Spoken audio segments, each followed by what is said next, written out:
नमस्कार, स्वागत है आप सभी का हमारे खास कार्यक्रम शिव का सावन में। मैं हूं आपके साथ ज्योति सिंह। सावन है साधना का महीना, आस्था और भक्ति का महीना। सावन के पूरे महीने श्रद्धालु भोले बाबा को प्रसन्न करने के लिए पूजा अर्चना करते हैं। इस कार्यक्रम में हम आपको बताएंगे कि शिव को आप कैसे प्रसन्न करें और वो कौन कौन सी चीजें हैं जो शिव को वर्जित है और कौन कौन सी वो चीजें हैं जो शिव को बेहद प्रिय है।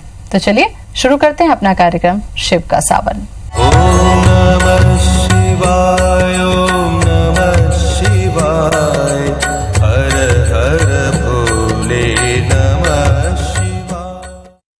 तो सावन के इस महीने में शिव को क्या अर्पित करें ताकि शिव बहुत जल्दी से प्रसन्न हो जाएं, और शिव को ऐसी कौन सी चीजें नहीं चढ़ानी चाहिए जिससे शिव रुष्ट भी हो सकते हैं। ये तमाम जानकारी हम आपको अगले आधे घंटे तक देंगे। और इसके कार्यक्रम की चर्चा करने के लिए हमारे साथ स्टूडियो में मौजूद हैं ज्योतिषाचार्य डॉक्टर दत्तात्रेय होसके। दत्तात्रेय जी, बहुत बहुत स्वागत है आपका। नमस्कार। पंडित जी, सावन का महीना शिव को अर्पित होता है और पूरे एक महीने श्रद्धालु शिव को प्रसन्न करने के लिए ही तमाम उपाय करते हैं। ऐसे में शिव को पसंद क्या है, क्या नापसंद है, उनके हम पूरे व्यक्तित्व को अगर हम देखते हैं तो शिव को जो चीजें पसंद है वो बड़ी अजीब सी हमें लगती हैं। कभी वो विष धारण करते हैं, विष पसंद करते हैं, सर्पों को धारण करते हैं, मृगछाल धारण करते हैं। तो ऐसे में भक्तों के सामने ये समस्या है कि शिव को आखिर पसंद क्या है, क्या वो चढ़ाएं कि शिव प्रसन्न हो जाए। तो थोड़ी सी उनकी पसंद नापसंद पर भी आज हम चर्चा करें। जी बिल्कुल। देखिए, असल में शिव जी के बारे में शास्त्रों में कहा गया है, महिम्नः पारमते परम विदुषो, मतलब अच्छे से अच्छे जो विद्वान व्यक्ति हैं वो भी शिव जी के महिमा के बारे में, शिव जी के स्वरूप के बारे में नहीं बता सकते। वैसे ही शिव जी से एक प्रश्न किया गया है, तव तत्वम न जानामि कीदृशोऽसि महेश्वरा। शिव जी, मैं नहीं जानता हूं आप कैसे दिखते हैं, क्या है, क्या स्वरूप है आपका। उसके उत्तर में शिव जी कहते हैं कि सारी की सारी ब्रह्मांड में जो भी वस्तुएं हैं वो सब मैं ही हूं, उनको मैं ही मान के, शिव ही मान के आप आराधना कर सकते हैं। देखिए, जहां तक शिव जी को कुछ चढ़ाने की बात है तो शिव जी का स्वरूप, जैसा कि विष उन्होंने धारण किया था, तमाम इस विश्व में, इस ब्रह्मांड में वे सभी चीजें जो किसी दूसरे पे नहीं चढ़ती हैं वो शिव जी पे चढ़ती हैं, और विष तुल्य चीजें वो शिव जी को अर्पित की जाती हैं। ऐसा शास्त्रों में कई जगह उल्लेख है और ये हम परंपरा में देखते हैं। लेकिन एक बात मैं आपको जरूर कहना चाहूंगा कि शिव जी को वो सारी चीजें आप चढ़ाएं जो आपको खुद को भी पसंद हो। ऐसा नहीं कि शिव जी को विष तत्व पसंद है इसलिए उनको धतूरा ही चढ़ा दें, उनको आँख ही चढ़ा दें, ऐसा नहीं है। वे सभी चीजें जो अन्य देवों पे चढ़ती हैं अच्छी हैं, खाद्य योग्य हैं, खाद्यान्न पदार्थ हैं जो समृद्धि लाते हैं, वो सब पदार्थ शिव जी को चढ़ाने चाहिए। मैं सबसे पहले ये बता दूं आपको कि क्या क्या चढ़ सकता है शिव जी को और उससे क्या क्या लाभ हो सकता है आपको। जैसे कि मैं बात करूं आपको, यदि आप धन प्राप्ति के इच्छुक हैं, धन चाहते हैं, जीवन में समृद्धि चाहते हैं, प्रगति चाहते हैं, ज्यादा से ज्यादा आप समृद्धि के लिए आकांक्षी हैं, तो आपको शिव जी को चावल अर्पित करना चाहिए। प्रत्येक सोमवार को या प्रतिदिन एक चुटकी चावल से लेके एक मुट्ठी चावल शिव जी को आप चढ़ाना प्रारंभ करें। उसके बाद एक लोटा जल भी चढ़ा दें। एक और बात मैं बता दूं, कोई ना कोई सुगंधित पदार्थ चावल के साथ अवश्य चढ़ाएं। ये यदि करेंगे तो धन प्राप्ति का योग बनेगा, धन लाभ होगा, शेयर इत्यादि में जो लोग भी काम कर रहे हैं उनको भी लाभ होगा। दूसरी चीज मैं आपको बताऊं, यदि आप ऐसा लगता है कि आपसे अनजाने में कोई पाप हो गया है, कोई ऐसा कृत्य हो गया है जो नैतिकता से परे है, यदि ऐसा आपको लगता है तो पाप नाश के लिए शिव जी को तिल चढ़ाया जाता है। चाहे वो सफेद तिल हो चाहे काला तिल हो, ये तिल चढ़ाने से पाप से मुक्ति मिलती है, पाप का नाश होता है। इसलिए जब भी आप शिव जी की पूजा करें तो थोड़ा सा तिल चढ़ा दें, इससे निश्चित रूप से लाभ होगा। आगे बढ़ते हैं। सुख की यदि वृद्धि करना चाहते हैं, बहुत ही लोगों का प्रश्न रहता है कि हम बहुत सालों से दुखी हैं, वर्षों से दुखी हैं, दुख को प्राप्त हुए हैं, सुख देखा ही नहीं है। जब भी ऐसी स्थिति आपको लगे तो जौ अर्पित कीजिए शिव जी को।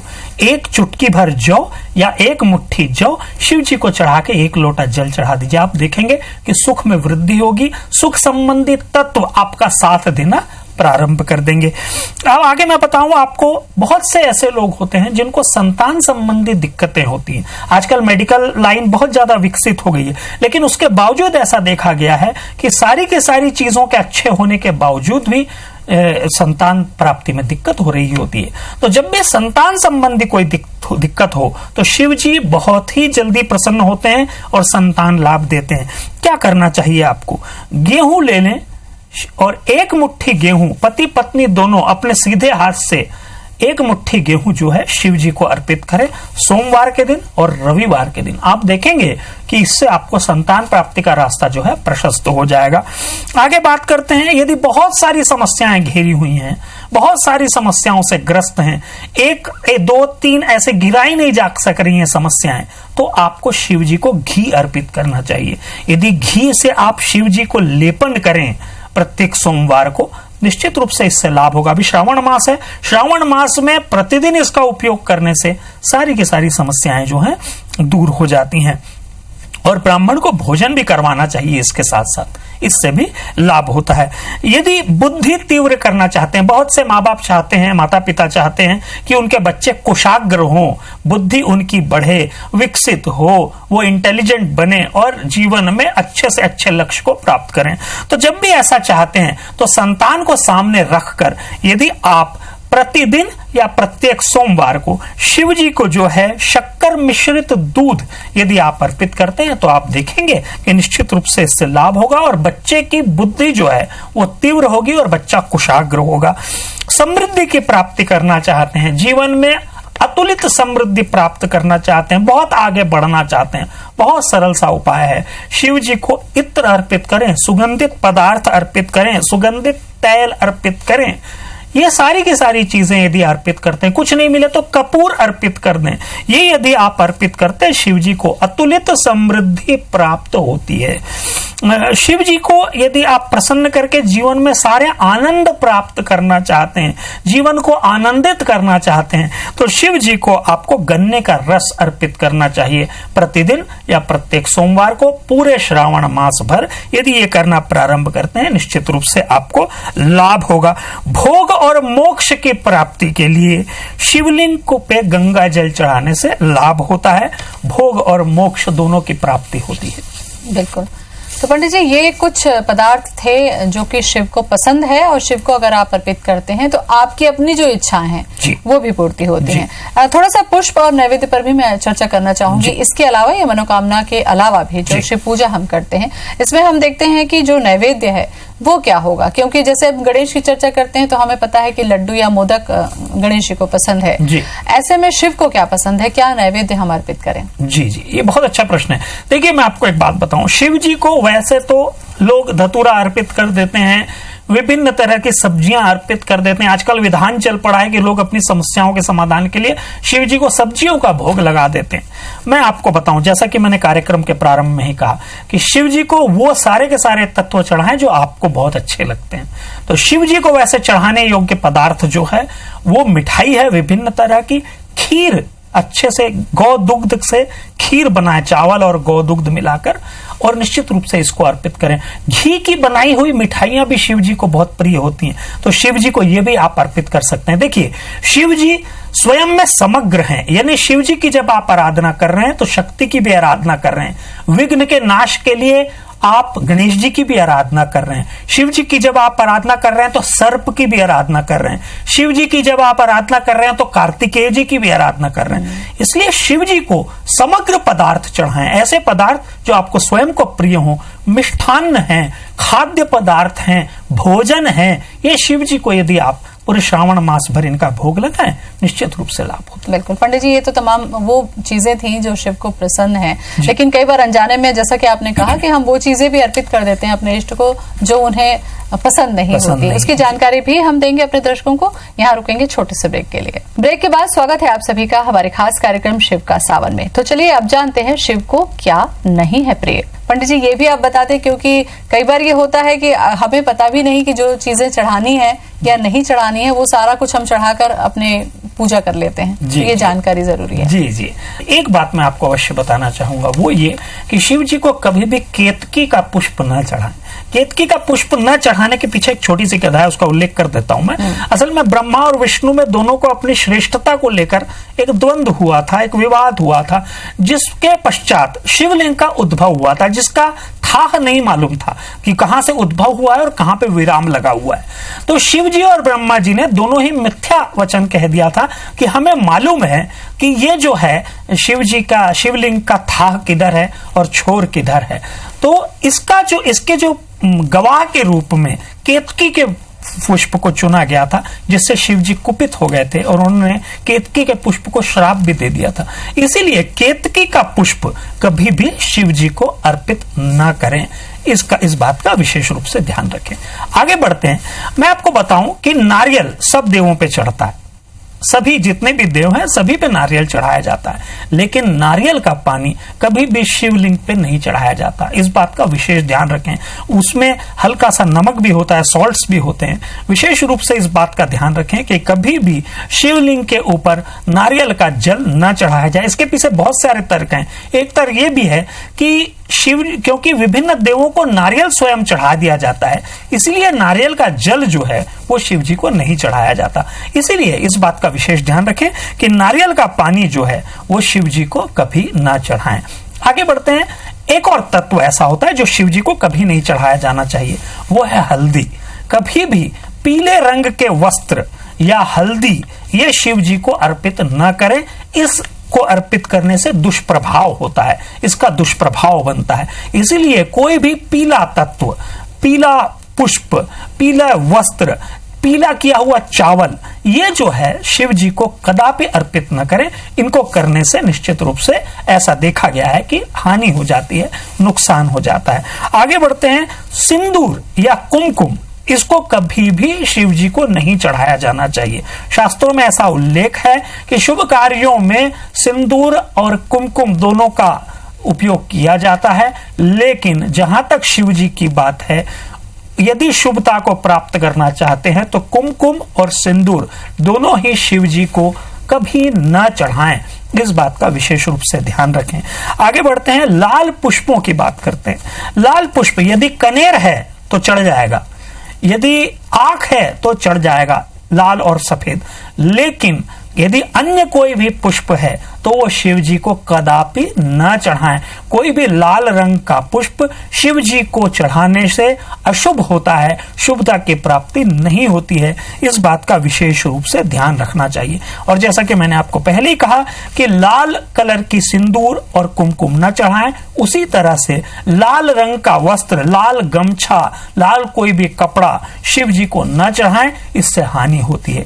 ये सारी की सारी बातों का यदि आप ध्यान रख के आगे बढ़ते हैं तो शिव जी प्रसन्न होते हैं और श्रावण मास में लाभ होता है। पंडित जी, अगर हम शिव को देखते हैं समग्र रूप में, जैसा आपने कहा, तो उनके साथ में जो उनका पूरा परिवार है, चाहे हम नंदी की बात करें, सर्प की बात करें, डमरू की बात करें, गणेश, कार्तिक या माता पार्वती की बात करते हैं, जो चीजें हम अर्पित करते हैं, तो क्या उनके पास रहने वाले लोगों को वो चीजें प्रभावित करती है? जैसा चंदन लेपन आपने कहा कि चंदन पसंद है शिव को, हम लगा सकते हैं, तो चंदन हम देखते हैं कि शायद सर्पों को भी पसंद है, उसकी सुगंध जो है। तो क्या इन सभी बातों को पसंद नापसंद के हिसाब से फिर जोड़कर देखा जाता है? जी जी, निश्चित रूप से। और क्योंकि शिव, जैसा कि मैंने कहा, शिव समग्र हैं, सारे के सारे देवी देवताओं की आराधना हो जाती है शिव जी की आराधना करने पे। चंदन का विशेष रूप से लेपन इसलिए किया जाता है क्योंकि शिव जी जो है अस्थिर बुद्धि को स्थिरता की ओर ले जाते हैं। और चंदन का विशेष रूप से मेडिकल साइंस भी इसी बात को कहता है कि चंदन जो है वो स्थिरता को प्रदान करता है, उसकी जो सुगंध है वो।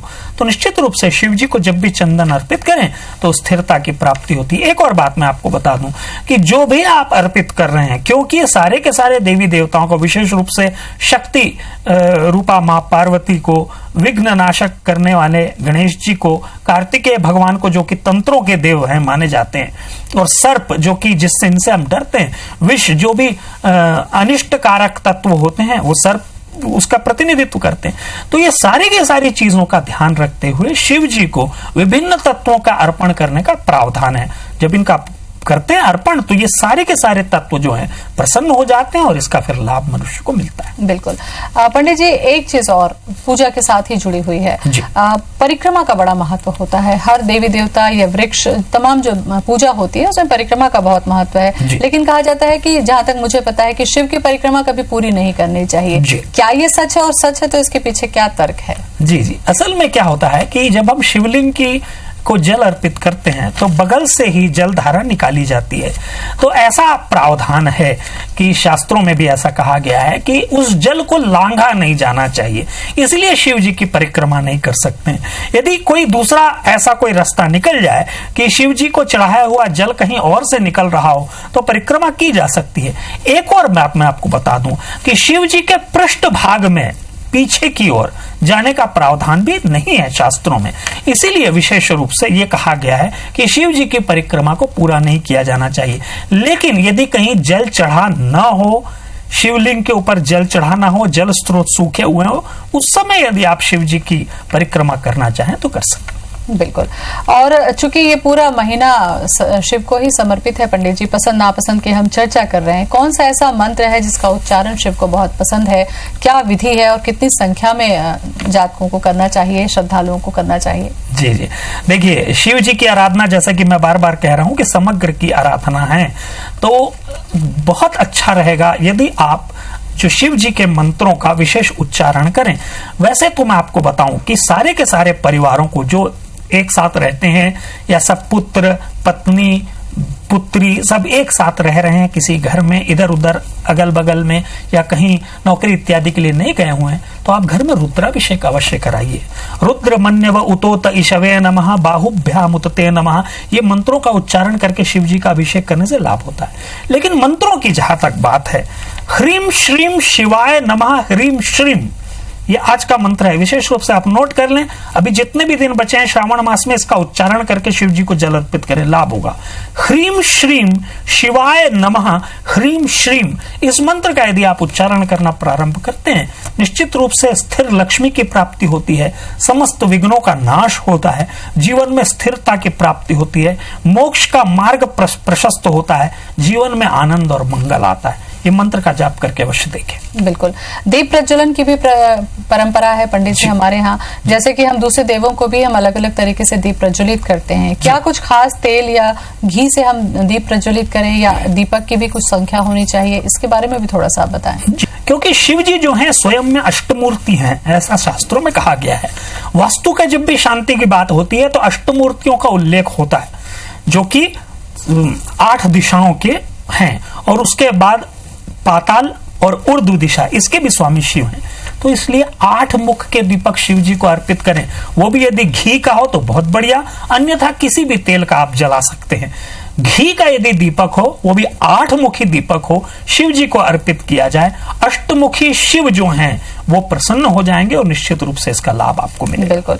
और मंत्र उच्चारण की जब बात आती है पंडित जी, तो कई बार ये कहा जाता है कि महिलाएं जो है मंत्र उच्चारण नहीं कर सकती हैं, जाप नहीं कर सकती हैं, इसके पीछे क्या मान्यता है कि वास्तव में महिलाएं जो है वो पूजा करने के बाद मंत्र जाप जो है वो कर सकती हैं, उसकी क्या विधि विधान है? जी जी, देखिए मैं आपको एक बात बताऊं, क्योंकि जहां तक शुद्धता की बात है, इस बात का महिलाओं को विशेष रूप से ध्यान रखने की सलाह दी जाती रही है। शास्त्रों में विभिन्न काल से इस बात को बारे में चर्चा होती रही। लेकिन जहां तक मंत्रों के जाप की बात है, इसमें महिला और पुरुष में विभेद नहीं किया जा सकता। कोई भी मंत्र शिव जी से संबंधित हो, उसका जाप महिलाएं अवश्य कर सकती हैं। एक बात का अवश्य ध्यान रखें कि वे सभी महिलाएं जो शिव जी के मंत्रों का जप करती हैं, वो मां गौरी के मंत्रों का भी जप करें। और निश्चित रूप से इसलिए ये कहा गया है कि शिव जी के मंत्रों के साथ साथ मां दुर्गा का, मां आदि शक्ति का, इनके मंत्रों का यदि जप किया जाए तो महिलाओं को विशेष रूप से लाभ होता है। सिर्फ शिव जी के मंत्रों का जप न करके साथ में कुछ मंत्र माता जी के भी करें, इससे आपको लाभ होगा। जब मंत्र जप करने की किसी भी तरह से मनाही नहीं है। बिल्कुल। अभिषेक की जैसा कि आपने चर्चा की पंडित जी, अभिषेक से ही शिव प्रसन्न होते हैं, रुद्राभिषेक उनका करना चाहिए, खास करके सावन के महीने में। ऐसे में हम देखते हैं कि माता गौरी का भी उस समय पर पूजा किया जाता है, तमाम श्रृंगार की चीजें चढ़ाई जाती है। तो ये क्या शिव के अभिषेक के साथ ही होता है, या जरूरी है कि माता की जो भक्ति है वो भी साथ साथ ही होती जाती है, इससे शिव प्रसन्न होते हैं? जी जी, देखिए असल में श्रावण मास में जहाँ सोमवार शिव जी को समर्पित किया गया है, वहीं मंगलवार मंगला गौरी के व्रत को समर्पित है। इसलिए जब भी श्रावण मास में शिव जी का पूजन करें तो मंगलवार को मंगला गौरी का व्रत आप कर सकते हैं। उसका विधान है, वो पूजन है। उस पूजन को यदि आप करें, पूजन न भी कर सकें तो माँ गौरी आपके घर में जैसी भी प्रतिमा हो, जो भी फोटो हो, उनको थोड़ा सा सौंदर्य सामग्री इत्यादि अर्पित करके, एक साड़ी अर्पित करके शिव जी माता जी का पूजन यदि आप कर देते हैं तो शिव जी के साथ गौरी जी का पूजन भी संपन्न हो जाता है। ये पूर्ण पूजन है और ये यदि आप कर लेते हैं तो निश्चित रूप से आप देखेंगे कि श्रावण मास का पूर्ण लाभ आप उठा पाएंगे। बिल्कुल। तो पंडित जी, आज हमने बहुत अहम चर्चा आपके माध्यम से की, हमारे दर्शकों को बहुत सारी महत्वपूर्ण जानकारी भी मिल गई होगी। बहुत बहुत धन्यवाद आपका। नमस्कार। तो शिव को प्रसन्न करने के लिए पंडित जी ने जो बताया वो उपाय जरूर करें, और जानकारी आज हमने दी कि क्या क्या चीजें शिव को अर्पित नहीं करनी चाहिए। फिर मिलेंगे अगले सोमवार को, तब तक के लिए मुझे दें इजाजत। नमस्कार।